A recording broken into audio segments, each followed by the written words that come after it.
veces pensamos que las ataduras van solo relacionado con lo oculto, pero no es cierto. Eso es lo que el diablo quiere que pensemos, sobre todo para continuar vendados, pensando que estamos bien, aun cuando existen áreas que no hemos podido soltar. En términos más sencillos y en la forma en la que yo puedo comprender es que las ataduras realmente son todas las cosas que a mí no me permiten crecer espiritualmente.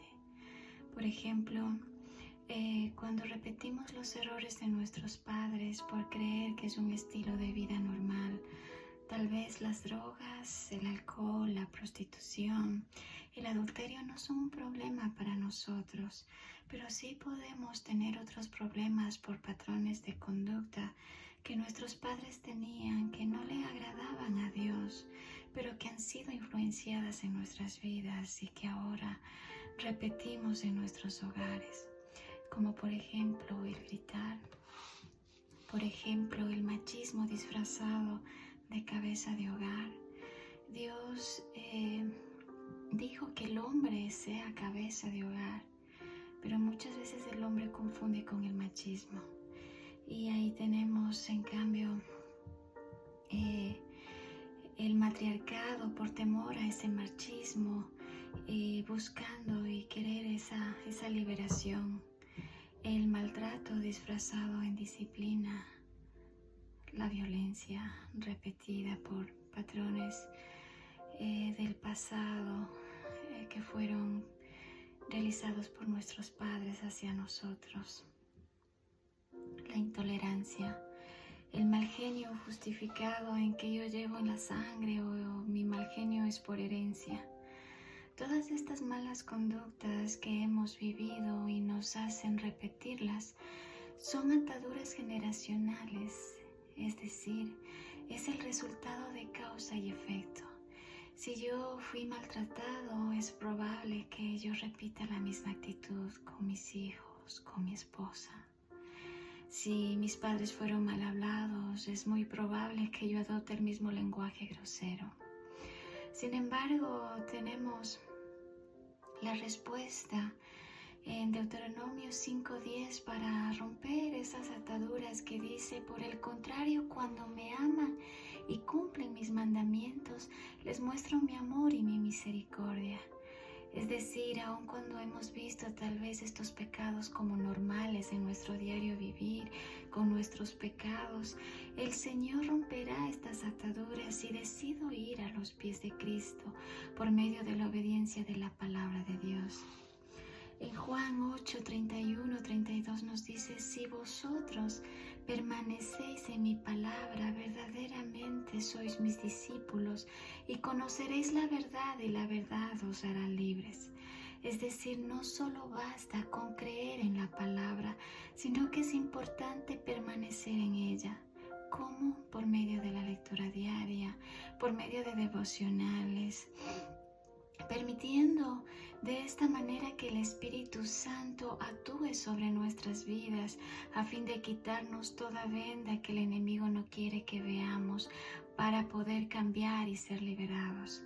Si permanecemos en su palabra, podemos poner en práctica el cumplimiento de los mandatos que Cristo nos enseñó por medio del Evangelio. Pero al contrario, si no permanecemos en ella, muchas veces justificaremos nuestros pecados. Y entre ellos tenemos la falta de perdón, la pornografía, la masturbación, la fornicación, el chisme, el sentimiento de culpabilidad. Aún cuando no logramos superar las tristezas de una pérdida, de un fracaso, de un divorcio, las adicciones de videojuegos, las adicciones a películas de terror, la dependencia a la tecnología, a las redes sociales, son ataduras que nos desgastan en tiempo y energía, que no nos permite crecer espiritualmente y tampoco nos permite disfrutar de la familia. Recuerdo estas palabras del trovador Facundo Cabral que decía: no estás deprimido, estás distraído. Y es precisamente lo que el diablo quiere con nosotros, distraernos para mantenernos atados por medio de las mentiras, del dolor, del pasado y también del libertinaje. Había una vez una muñeca que era distinta de todos los juguetes que estaban en ese lugar en el que le tocó vivir. Simplemente no encajaba. Muchas veces fueron los otros juguetes que le recordaban que no era parte de ellos. Esa muñeca poco a poco fue perdiendo ese brillo de ilusión de poder sentirse amada y aceptada. Se fue refugiando en libros y en historias escritas por ella misma, con un final feliz del cual ella estaba muy lejos de pensar que llegaría a tener. Poco a poco fue creciendo y sin darse cuenta construyó un enorme muro de papel donde se prometió nunca más dejarse lastimar. Ese muro estaba hecho de dolor, de resentimiento, de falta de perdón a los demás y hacia ella misma por creerse distinta, por ser rota, por ser diferente. Ella solo buscaba amor y no entendía por qué no podía llenar ese espacio vacío en su corazón. Intentó hacer de todo a cambio de una tacita de café o un día de camping con todos los demás juguetes, pero no lo lograba.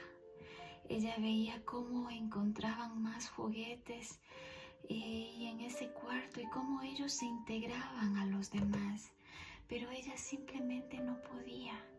En todos esos intentos fallidos, lo único que sacó fue desvalorarse, creyendo que era un error hecho por el fabricante.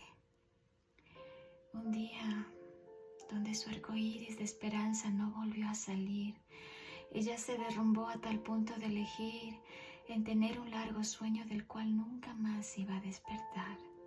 Sin embargo, una palabra cambió su vida.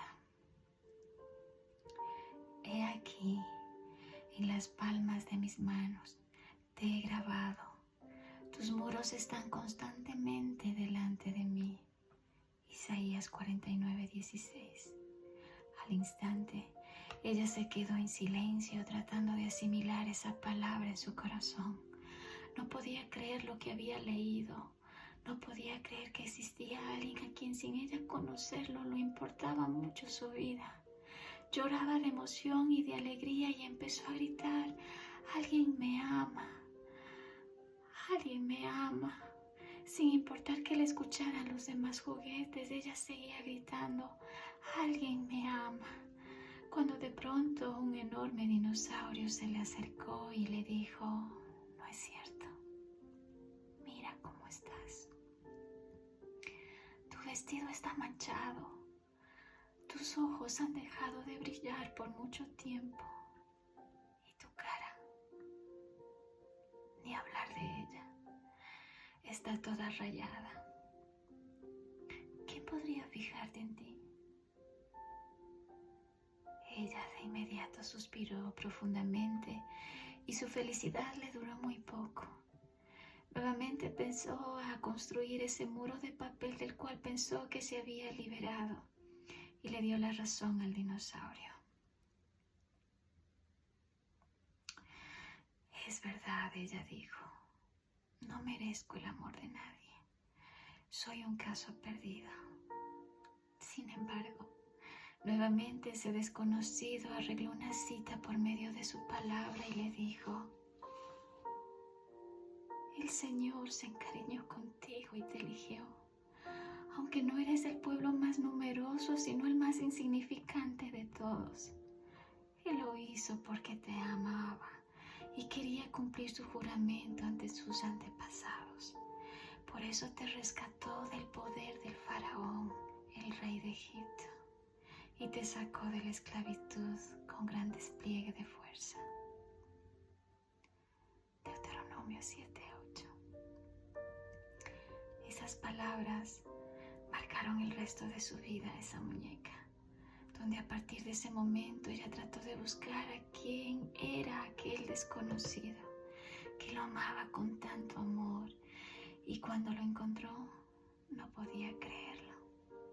Era su fabricante. A partir de ahí eligió nunca más separarse de él, porque le dio la libertad y el amor que tanto ella buscaba. Esa muñeca lleva un nombre.